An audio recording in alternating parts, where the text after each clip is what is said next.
और कौन सी चीज से डिप्रेशन दूर करेगा? दुनिया का सबसे बड़ा डिप्रेशन भी इस एक महावाक्य से चला जाता है कि मेरे साथ परमात्मा है, सारे ब्रह्मांड की सुप्रीम पावर मेरे साथ है, मैं उनका भक्त हूं, मैं उनका सखा हूं, मैं उनकी हूं। ऐसे वर को क्या वरूं जो जन्मे और मर जाए, वर वरी हो गोपाल को, मेरो चुड़ लो अमर है जाए। मैं क्यों किसी के पास जाऊंगी जब मेरे पास मेरे परमात्मा है। लेकिन हम भाग रहे हैं, हमें गुरु की जरूरत नहीं है, हमें तांत्रिक की जरूरत है। मुझे लगता है अब आने वाला समय कुछ कुछ खेल बदल रहा है। अब सत्संग का दौर नहीं है, अब तांत्रिकी का दौर है।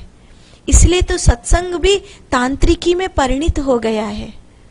कहीं न कहीं ऐसा देखने को मिलता है कि सत्संग जैसे तंत्र विद्या में परिणित हो गया है। ये चीजें मैंने भी की हैं।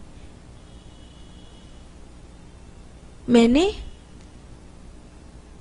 इस जन्म में तो उतना नहीं, लेकिन मेरे पूर्व जन्म में ये सब मैंने बहुत किया है। और मुझे ऐसा लगता है कि इससे न किसी दूसरे का कल्याण होता है, न करने वाले का कल्याण होता है।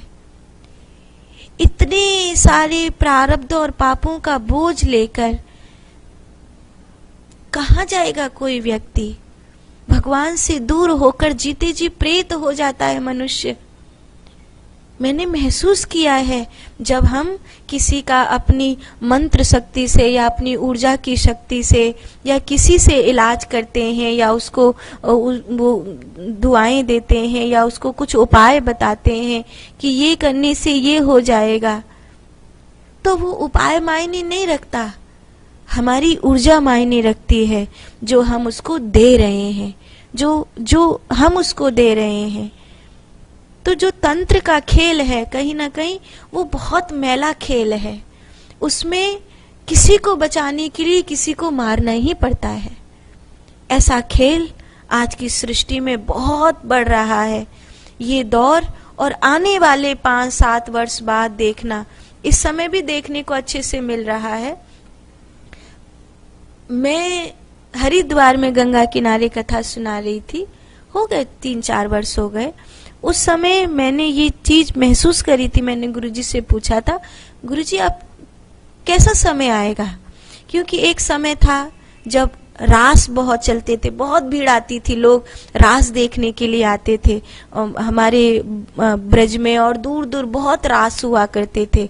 माने रास को देखने के लिए हजारों हजारों लोग इकट्ठा होते थे। रास हो रहा है, रामलीला हो रही है, कृष्ण लीला हो रही है, और लोग देखते थे, बड़ा खुश होते थे कि रासलीला हो रही है। फिर धीरे धीरे रासलीला का दौर चला गया। उससे पहले मेडिटेशन का एक दौर था। अभी भागवत का एक चलन चला, हर आदमी भागवत करवा रहा है, बड़ी बड़ी भागवत हो रही है। पहले कहाँ किसी नगर गांव में कभी कोई भागवत होती थी, और फिर बीच में पता चला कि गांव में 4-4 कथा हो रही है, एक एक नगर में 10-10 कथा हो रही है। यहाँ भी कथा हो रही है, अभी कथा हुई, दूसरी शुरू हो गई, इतनी सारी कथावाचक हो गए। तो भागवत का दौर आया। फिर शिव महापुराण का, पहले शिव महापुराण कौन गाता था, फिर शिव महापुराण का एक चलन आया, गांव गांव शिव महापुराण होने लगे, देवी कथा होने लगी, अलग अलग होने लगी। तो मैं गुरुजी से उस समय पूछ रही थी अब आगे क्या होगा। तो गुरुजी कहते अब आगे तंत्र का योग आएगा। एक समय आएगा जब केवल और केवल तांत्रिक पूजेंगे। और गुरुजी की आज से 4 वर्ष पहले की बात आज स्पष्ट अपनी आंखों से दिखाई देती है कि अब सत्संग का दौर नहीं है, तंत्र का दौर है। आज लोगों को सत्संग नहीं चाहिए, आज भीड़ भाग रही है, कोई उपाय बताओ, कोई उपाय बताओ। तो कोई कह रहा है शिव जी पर ये चढ़ाओ, कोई कह रहा है ये वाली चीज दान करो, कोई कह रहा है कि हरी चटनी मत खाओ, लाल चटनी से समोसे खाओ तो कृपा आएगी, कोई कह रहा है काला पर्स रखो तो कृपा आएगी, कोई कुछ। इतनी सारी बातें हैं कि मनुष्य ढूंढता है शायद मेरा इससे कुछ हो जाए, मेरा इससे कुछ हो जाए। और इतना मनुष्य इस समय भटक